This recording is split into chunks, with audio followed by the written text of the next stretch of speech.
Bonjour et bienvenue sur ce nouvel épisode de Chérie ça grince. Comment sommes-nous connectés, chérie?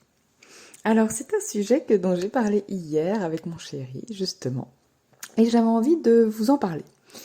Nous parlions justement de notre connexion, à quel point elle était particulière, où elle se situait, qu'est-ce qui la distinguait d'autres connexions qu'on avait déjà connues, et surtout de ce que ça pouvait impliquer, signifier pour notre couple, puisque comme nous avons décidé d'être un couple conscient, de mettre beaucoup plus de conscience dans notre amour, on voulait voir ce que ça signifiait pour nous euh, au quotidien, en fait, ce que ça voulait dire, d'avoir ce genre de connexion, ce que ça impliquait. Donc j'ai trouvé ça super intéressant de parler de ça. Je trouve que c'est essentiel à connaître dans un couple conscient parce que ça nous permet de développer justement consciemment un couple complet. Alors, je vous explique. Je vous prends notre exemple. Nous sommes connectés à plusieurs endroits, comme beaucoup, hein, voilà, donc il y a plein de façons d'être connectés. Après, on met les mots qu'on veut, hein, peu importe. On dirait voilà plutôt que nous, on est connectés par nos deux énergies. Déjà, nos énergies sont très compatibles et potentiellement équilibrantes. Bon, bah ça, c'est quand même... elles sont pas toujours compatibles, hein, les énergies, bien sûr, mais énergétiquement, c'est quand même une connexion qui est très facile, qui est très courante d'avoir une connexion énergétique. On la sent pas plus que ça, souvent, mais on n'en est pas forcément conscient. Mais elle existe. Le danger dans beaucoup de couples, le nôtre y compris d'ailleurs, c'est qu'une énergie se fonde dans l'autre. Voilà, qu'il y en ait une qui soit un peu plus costaud, forte, puissante, ou je sais pas quoi, et puis que l'autre se laisse fondre dans la première. Voilà. Donc les notes d'énergie sont très fortes, très puissantes. Moi, j'ai eu tendance à me fondre un peu dans celle de mon chéri, parce que c'est un de mes traits, un de mes traits de caractère, un de mes schémas. Voilà, donc mes deux énergies sont très compatibles et potentiellement très équilibrantes, parce que nous sommes très complémentaires sur beaucoup de choses, très différents, et donc ensemble on peut s'équilibrer sur plein d'endroits, dans plein de domaines, etc. Donc l'énergie, ça ok. Nous sommes aussi connectés sur la sensibilité à l'énergie. Même si chez nous notre sensibilité n'est pas la même, elle ne se traduit pas au même endroit, de la même façon, elle n'est pas au même endroit, etc. Notre sensibilité à justement comment enfin, à ce qui existe autour de nous, donc à l'énergie, moi j'appelle ça comme ça, mais voilà, à l'énergie, à l'impalpable, etc. Cette sensibilité-là nous rapproche aussi, nous connecte totalement. Très inconsciemment au début, et puis de plus en plus consciemment, bien sûr. Voilà. Et nous sommes également connectés par nos corps physiques. Alors là, je ne parle pas de ah ben oui, je désire l'autre, donc forcément on est connecté physiquement, pas du tout. Là, je parle pas de désir, nous on est vraiment connectés par on sait pas trop comment vraiment euh, parler de ça parce qu'en fait, on s'est rendu compte que nos corps se mettent au diapason. Alors, je ne parle toujours pas de sexe, je parle vraiment de nos corps qui se mettent au diapason ensemble, euh, sans désir, sans forcément un désir derrière, mais vraiment nos corps se mettent au diapason bien avant nous, bien avant notre tête, bien avant notre cœur, bien avant tout, en fait. Nos corps c'est comme s'ils se connaissaient, comme s'ils se choisissaient régulièrement. Donc c'est pour ça que j'ai tendance à dire que nous sommes connectés vraiment par nos corps physiques. Et puis nous sommes aussi connectés par notre volonté commune, alors pas du tout cérébrale, pas du tout mentale, de vouloir avancer, grandir, croître, réussir ensemble. On a vraiment cette volonté-là qui est vraiment une évidence au-delà du mental. On s'en est rendu compte à maintes reprises, tous les deux, que en effet c'est plus fort que nous, on a cette volonté en nous de pas lâcher l'autre, de vouloir avancer, même quand ça fait mal, même quand c'est pas facile, etc. On a vraiment ce truc, je sais pas d'où ça vient, on n'a pas encore vraiment creusé, c'est vrai. Euh, on s'est peut-être dit que c'était le cœur ou l'âme, ou peu importe, on sait pas trop où c'est. Mais ça vient pas seulement du mental, c'est pas que ça. Il y a quelque chose en nous qui est une évidence. Ok. Euh, donc on a constaté tout ça, ok. On a aussi constaté, donc on est vraiment très conscient à force des connexions qui ne se sont pas faites naturellement chez nous. Vraiment, il y a des connexions qu'on- qui ont du mal ou qu'on doit vraiment créer, qu'on doit apprendre à connecter, etc. Parce que c'est vraiment pas du tout simple entre nous. Par exemple, les deux plus importants, c'est l'émotionnel. Chez nous, on n'a pas du tout la même façon d'aborder l'émotionnel. Et donc la connexion émotionnelle a toujours été compliquée entre nous deux. Alors beaucoup moins maintenant parce que justement on en est conscient et qu'on travaille dessus et qu'on voilà. Et puis notre sensibilité énergétique. Alors pas celle que je vous disais tout à l'heure, c'est-à-dire que notre sensibilité à l'énergie, elle est commune, elle nous aide, elle nous connecte. Mais par contre, comme notre sensibilité est complètement différente, notre façon d'appréhender l'énergie, de la recevoir, de l'écouter, de la ressentir est tellement différente. Moi, c'est plutôt dans la sensualité et plutôt lui dans la densité. Et du coup, on a eu, voilà, c'est pas évident pour nous de connecter à cet endroit-là, et pourtant on en a très envie. C'est vraiment euh, un appel, parce que vu qu'on est très sensible à l'énergie, il y a vraiment un appel de nous deux de se connecter à cet endroit-là. Et je vous explique, on verra plus tard en quoi c'est important de se rendre compte de tout ça. Alors, pour un couple classique, ce genre de choses, de s'apercevoir qu'on a telle connexion et d'autres non, ça peut, qu'on s'en aperçoive ou pas d'ailleurs, ça peut engendrer des rapports de force pour convaincre l'autre, inconsciemment ou consciemment, pour le modeler, etc. Parce que ben, c'est notre connexion qu'on veut garder, parce qu'on veut pas notre façon de faire, notre façon d'être, etc., etc. Et voilà, on essaye de convaincre l'autre pour pouvoir connecter à tous ces endroits qui sont pas faciles à connecter, qui sont différents, etc. Et puis bah, souvent, il y a de la séparation ou de la souffrance. Voilà, enfin, on n'est pas heureux ou alors on se sépare parce qu'on attend euh, de l'autre euh, qu'il coche toutes les cases des connexions, qu'elle se connecte à tous les endroits qui sont importants pour nous. Surtout si, voilà, justement, il y a une connexion qui n'est pas facile entre deux personnes dans un couple, et puis qu'il y en a un des deux qui, cette connexion est importante, elle est primordiale pour elle dans sa vie, et que c'est pas facile, ben du coup, au début, ben, on fait abstraction parce qu'il y a d'autres choses, parce qu'il y a la nouveauté, parce qu'il y a voilà, la lune de miel du début, en fait, voilà. Et puis très vite, ça vient nous titiller en mode ben ça nous manque, ça nous manque, ça nous manque. Et souvent dans les couples traditionnels, eh bien on, comme on s'aperçoit qu'on coche pas toutes les cases, qu'on coche pas toutes ces connexions là, eh bien ça nous convient pas, donc on finit par se séparer, se disputer, etc., etc. Et on s'attend à trouver celui ou celle qui cochera toutes les connexions intuitivement, facilement, etc., etc., etc.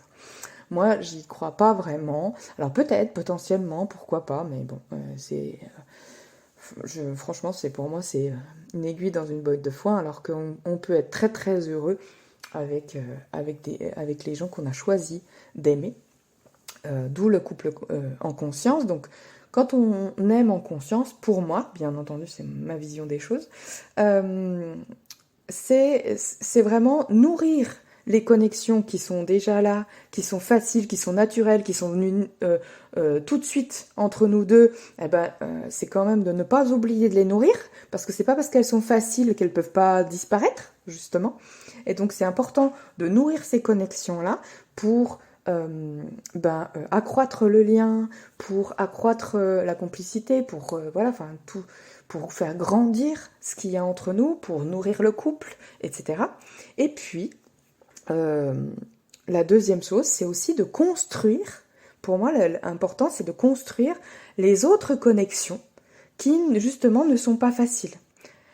pour devenir en fait un couple complet. Je dirais ça comme ça, voilà, un couple complet. Alors pourquoi on pourrait faire ça? Pour moi, pourquoi c'est important pour moi de faire ça?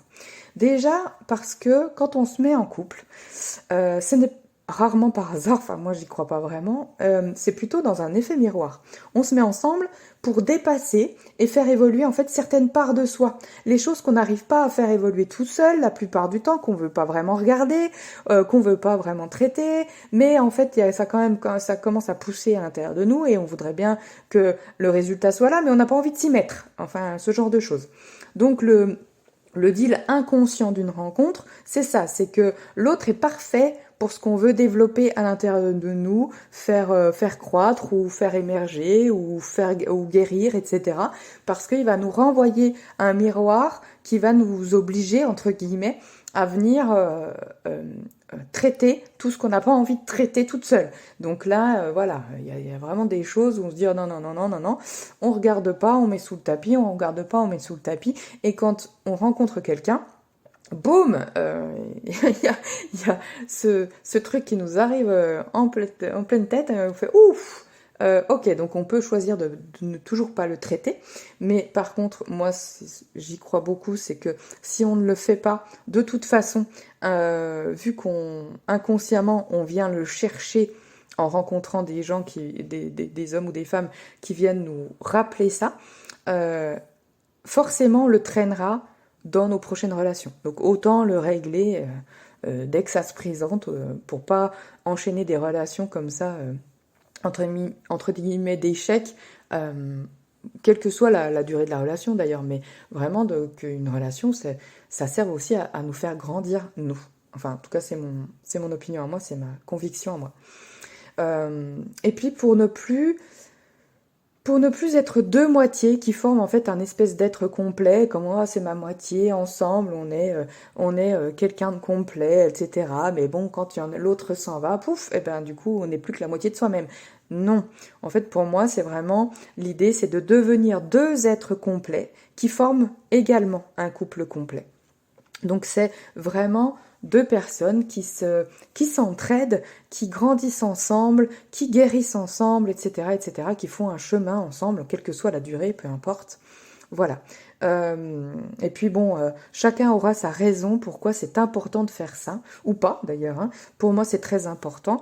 La mienne de raison, entre autres, c'est une complicité, une connexion hors du commun. Parce que c'est ce que j'aime. J'aime avoir une complicité, une connexion particulière avec l'homme que j'aime. Point. C'est comme ça, c'est moi ma façon de construire mon couple. Alors comment on fait ça? Pour moi, on commence déjà par être conscient de ce qu'on apporte dans le couple. Soit, et l'autre aussi bien sûr, mais soit, qu'est-ce qu'on apporte, nous, dans le couple? Au lieu d'attendre toujours que ce soit l'autre qui apporte dans le couple, nous, qu'est-ce qu'on apporte dans le couple? Qu'est-ce qui est intéressant?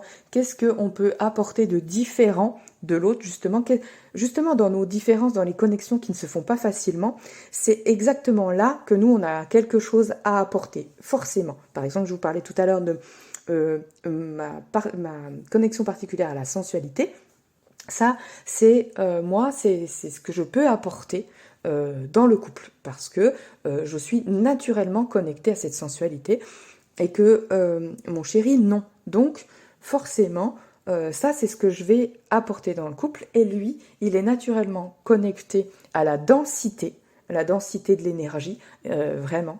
Et si on s'est mis ensemble, c'est parce que moi j'avais besoin de cette densité et que lui il avait besoin de cette sensualité. Donc comme on n'y arrivait pas chacun de notre côté, tout seul, on s'est rencontrés et on a cette possibilité-là d'initier ça dans le couple, en fait, c'est ça. Donc en fait, pour moi, il y a vraiment donc être conscient de ce qu'on apporte dans le couple, bien sûr nourrir son individualité pour l'amener dans le couple, parce que si je suis connectée à ma sensualité naturellement, mais que une fois dans le couple, comme il n'y a pas de répondant de l'autre côté, je l'abandonne parce que zut, la connexion n'est pas facile, donc tant pis, je l'abandonne. Et ben là, forcément, ça va poser un problème parce qu'il y a un bout de moi déjà que je vais renier et forcément à un moment donné ça va me sauter à la figure, c'est obligé. Donc faire attention aussi de nourrir son individualité, même si il n'y a pas le répondant qu'on attendrait de l'autre côté. C'est pas grave en fait ce que ça veut dire ça. Ça veut pas dire qu'on n'est pas compatible, ça veut pas dire que c'est pas lui, que c'est pas qu'il y a un problème, etc. Non, non, pas du tout. En fait, ça vient indiquer que on peut être l'initiateur de l'autre sur ces parts-là. Et donc pour réussir à ça, il faut déjà commencer par accepter d'être cet initiateur de l'autre sur ces parts-là. Moi, j'ai eu beaucoup de mal, j'ai fait beaucoup de résistance à ça. Parce que je m'attendais à ce que mon chéri réponde à cette connexion à la sensualité et qu'il réponde à ce que je lui apportais. Et après, j'avais tendance à, du coup, comme ça répondait pas vraiment comme moi je le voulais, eh bien, j'ai eu tendance à la mettre de côté, à l'ignorer, à faire comme si elle n'existait plus, mais en fait, ça me rattrapait à chaque fois et c'était primordial pour moi et c'était compliqué. Et du coup, il a fallu que je passe par la case de j'accepte que si moi je nourris pas cette part, je l'amène pas cette part dans le couple, eh ben lui, vu qu'il la connaît pas cette part-là, forcément, c'est pas lui qui va l'amener. Donc j'attends pas que lui il développe quelque chose qu'il a jamais développé. C'est justement mon travail dans le couple, c'est d'être initiatrice de ce que lui il ne connaît pas et vice versa. Lui, il a été très... Alors lui, par contre, il n'a pas du tout fait de résistance à ça, mais il a été vraiment initiateur de cette densité énergétique et de plein d'autres choses, bien entendu. Vraiment, c'est important déjà d'accepter d'être cet initiateur de l'autre sur certaines parts. On n'est pas initiateur de l'autre tout court. Il y a un moment donné, c'est pas l'un qui initie l'autre, c'est que sur certaines parts, nous on a développé des choses et l'autre non, il a développé d'autres choses. Et donc, il peut nous initier sur les autres choses qu'il a développées et nous on initie sur les choses qu'on a développées. Voilà. Ce qui est facile pour nous, ce qu'on a nourri, ce qu'on a développé, ce qu'on a aimé, etc. Donc, non seulement il faut accepter d'être initiateur, mais il y a aussi cette part d'acceptation que l'autre soit notre initiateur sur certaines parts. Donc là, il y a vraiment beaucoup de choses à lâcher, les rapports de force, les résultats. Il y a vraiment besoin de trouver un équilibre, une confiance en soi, en l'autre, dans le couple aussi, dans le processus également, d'avoir cet engagement dans le couple vis-à-vis de l'autre, vis-à-vis de soi. Cette générosité, ce partage, etc. Il y a beaucoup de choses à développer dans le couple, bien sûr, pour arriver à faire ça. Mais c'est à mon sens, c'est hyper enrichissant. C'est vraiment porteur et ça permet de s'ouvrir non seulement dans le couple, mais en tant qu'individu, vraiment, chacun, de s'enrichir chacun et ensemble. Et c'est extraordinaire. Alors c'est tout un travail quand même. On a dit, il y a des fois c'est très résistant, mais tant qu'on en est conscient, c'est pas grave. On avance à notre rythme. On avance comme on peut, on peut en parler aussi, c'est important d'en parler. C'est intéressant de pouvoir parler de « Ah ben là je fais de la résistance là-dessus, je m'attends à ce que ça soit toi qui l'apporte alors que c'est moi qui suis censée l'apporter. Voilà, et comment je peux faire là-dessus, je sais pas quoi faire, etc. » On peut vraiment parler de tout, en vérité, quand on ose parler de soi, quand on ose se regarder aussi sans se flageller. Je trouve ça hyper enrichissant, hyper inspirant dans un couple, justement qu'on soit pas identique, parce que c'est ça qui nous permet de grandir, mais alors fois 1000, vraiment. Voilà, donc c'était ça que j'avais envie de te partager aujourd'hui. Dis-moi ce que tu en as pensé et dis-moi si toi, tu es prêt ou prête à ouvrir vraiment d'autres connexions dans ton couple. Je serais ravie de savoir ce que tu as envie d'ouvrir, comment tu le sens, si tu as découvert des connexions, comment tu mets des mots dessus, etc. Voilà. Eh bien, je te souhaite une belle journée, soirée ou peu importe. Et je te dis à très vite sur un nouvel épisode. Merci!